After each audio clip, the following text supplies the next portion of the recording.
ultimate nature of reality is actually non-linear. It's not purely logic. It's the one who feels first before making a complete circuit in mind. Seemingly animals are pretty good at it. Children might be attuned to it. Mothers are quite good at it. That's why, a lot of the time, 95% of the time, everything your mother says or your grandmother says turns out to be true. That's why you have to respect the mother, right? You must respect the Mother Earth, the mother ship across the great existence, across the great trajectories around the universe. Ultimately, revelation is something that is deeply personal because it comes to people slightly differently according to their upbringing, their language, their individual conditions, their environment. Sometimes God or Kami-sama or the source, higher being, actually protects you by not revealing everything at once. Because, listen to this, a lot of people in this world, especially younger people, they're not ready. If you get the full download, if you understand and have deep realizations of things, it can shake you so much that it feels like a skits episode that never ends. Some people don't recover from it. Some people really force themselves to wake up. Some people have accidental wake-ups that might be caused by illness or by some severe event or a forced induction event, if you know what I mean. In these cases, the sad thing is some people just never recover. They end up stuck, unable to fully live in this world. They might live their lives eternally threatened by the outside because they haven't fully integrated the darkness, right? They haven't fully integrated the left side, right? The logic side, the cutting edge, the disc, right? The nimbus, the arc, the true covenant is such a power that those who come near it, if they are not prepared, if they are not purified, if they're not cleansed, they get burnt, right?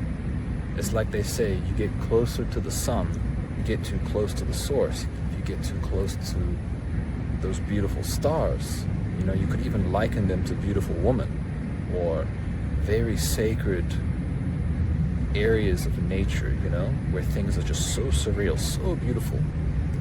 And you want to swim in that place. And sometimes you just have to do the right thing.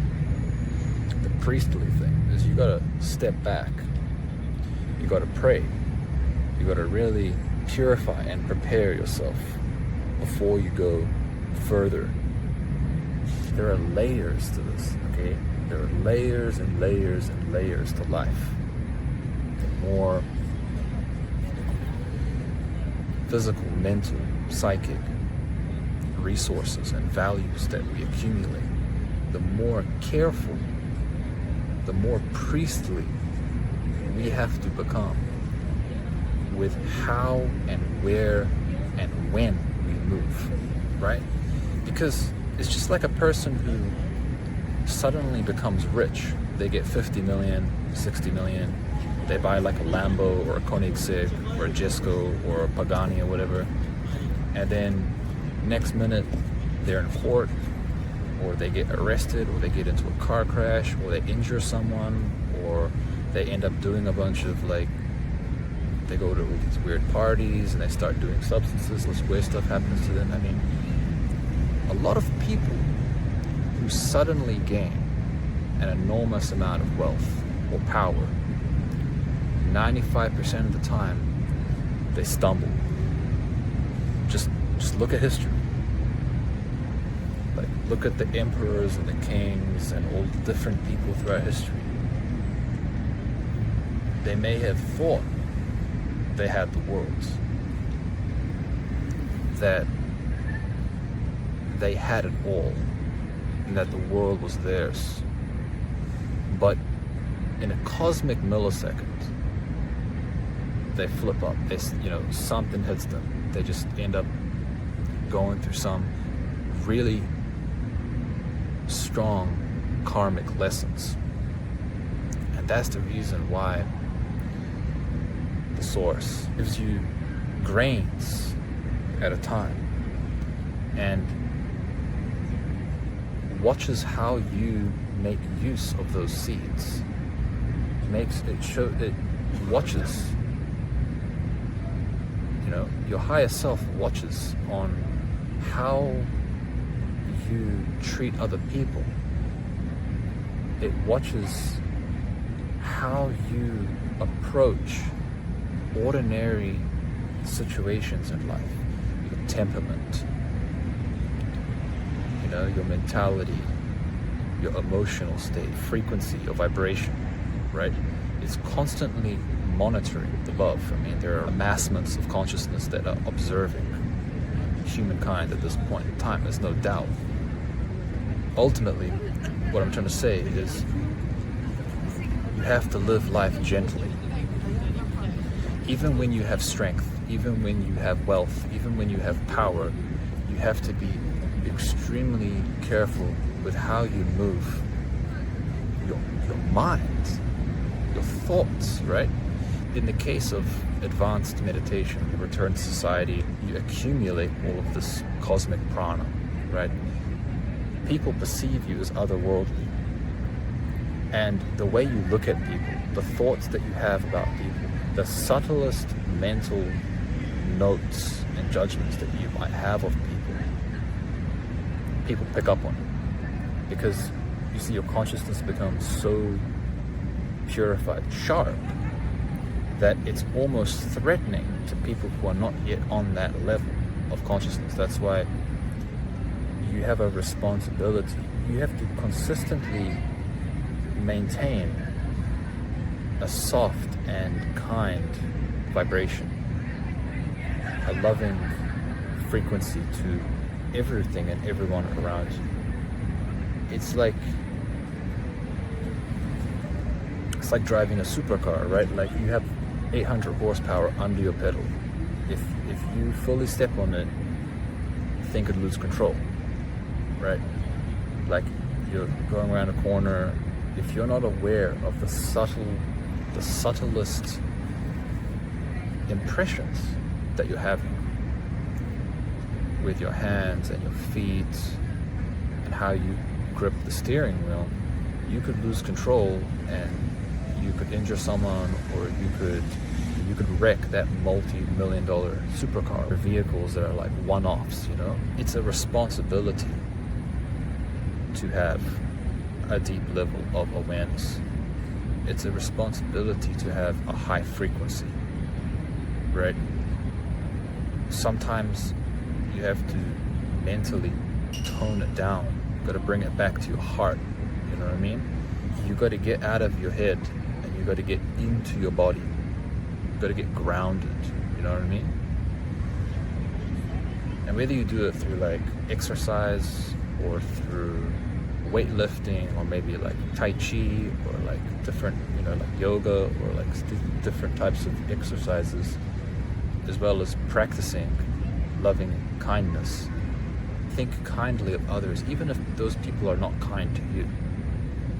You got to realize this trick, right? It's like, people might judge you.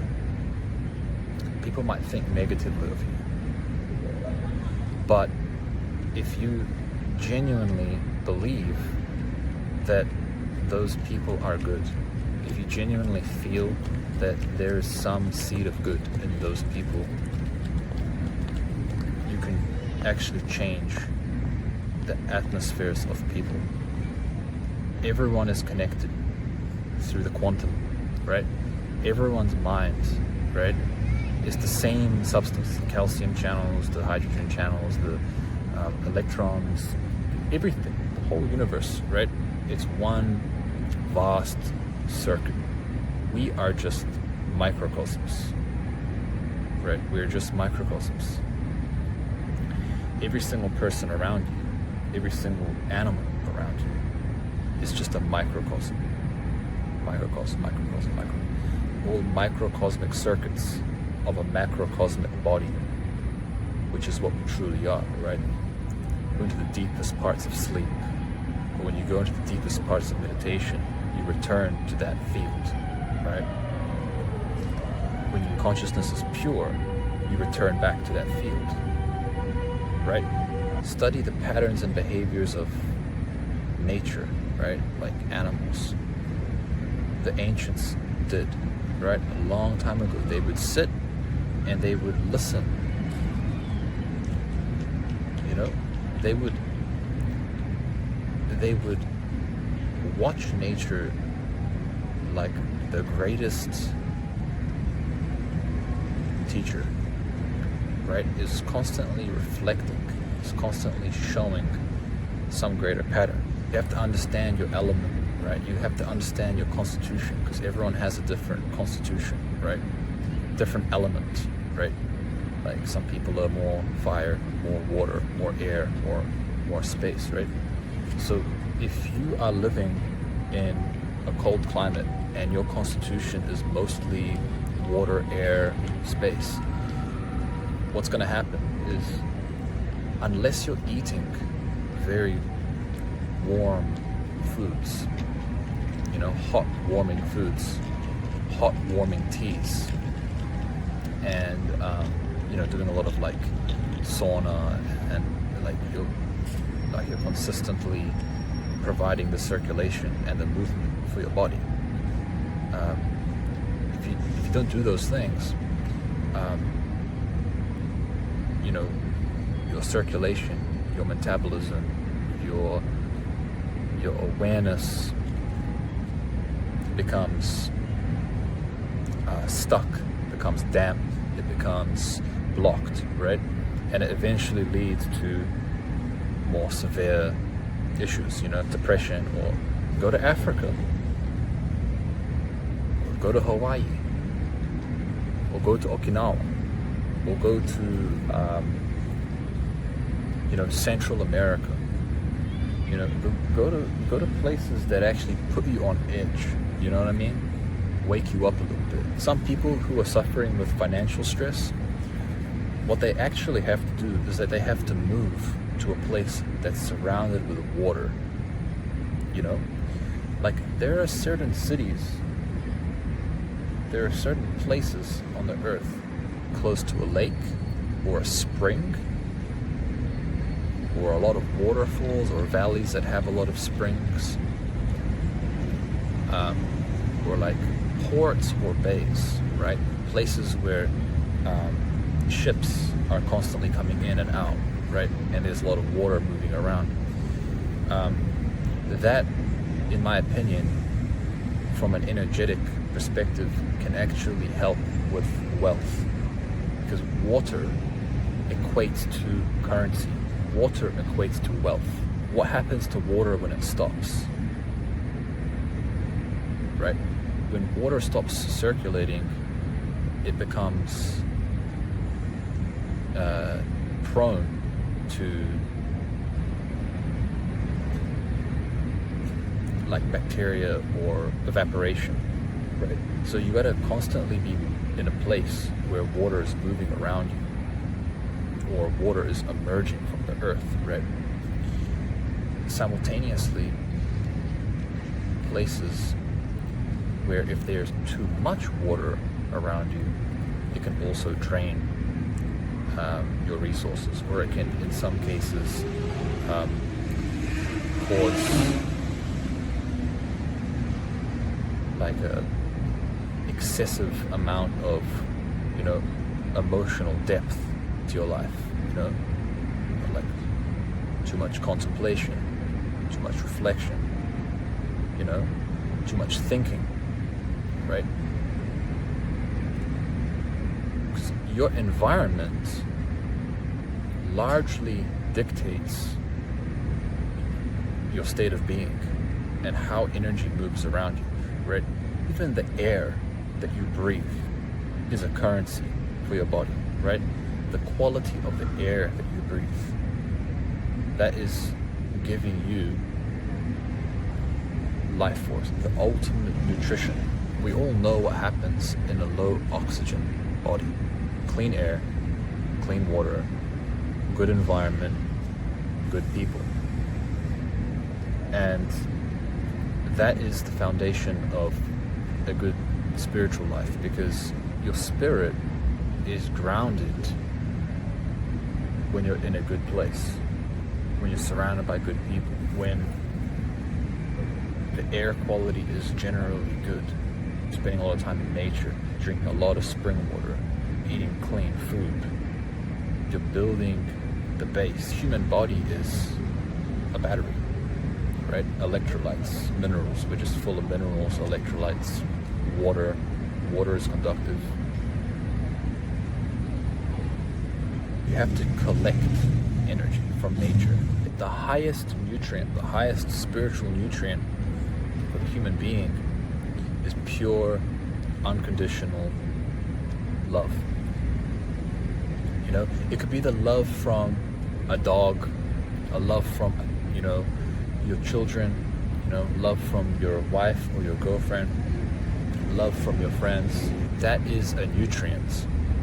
Every single human being needs that in order to spiritually grow, to spiritually expand, right?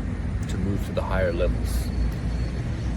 Every single human being needs not only to receive love, they have to give love. Meaning, you have to give your kindness, your love to everyone.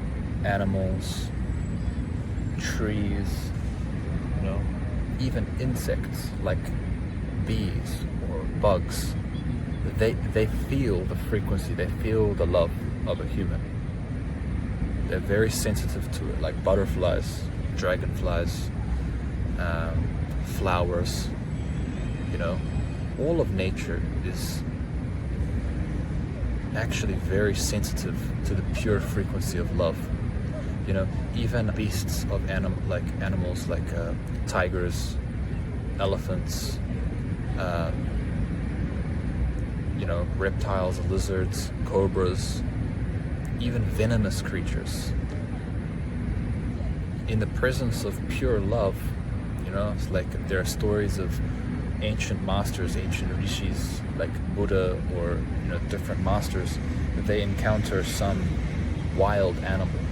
They are pure in their heart, they're purely sincere.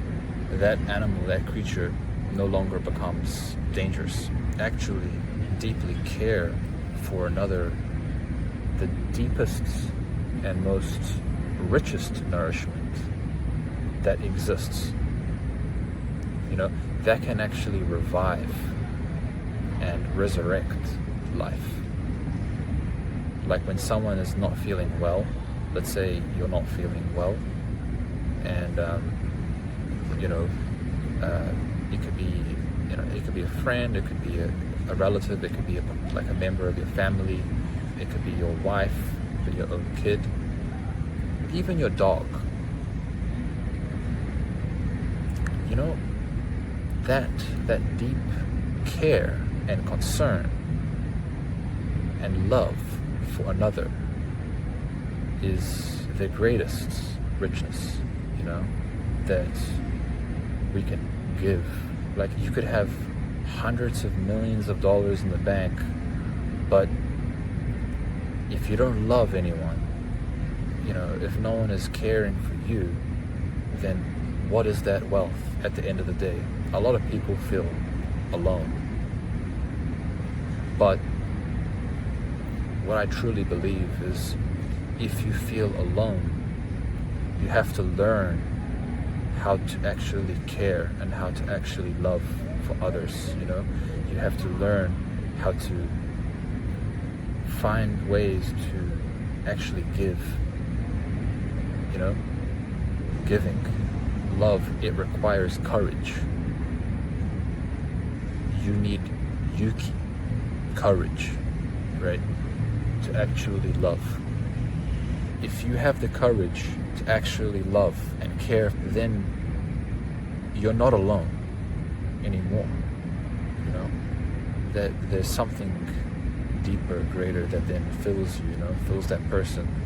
And I think that's one of the ways to fix loneliness. You can't expect other people to approach you. You, as a person, have to actually have courage, and you have to go outside of yourself and try your best to actually make someone else happy. Do something nice for someone else. And then, it's all good.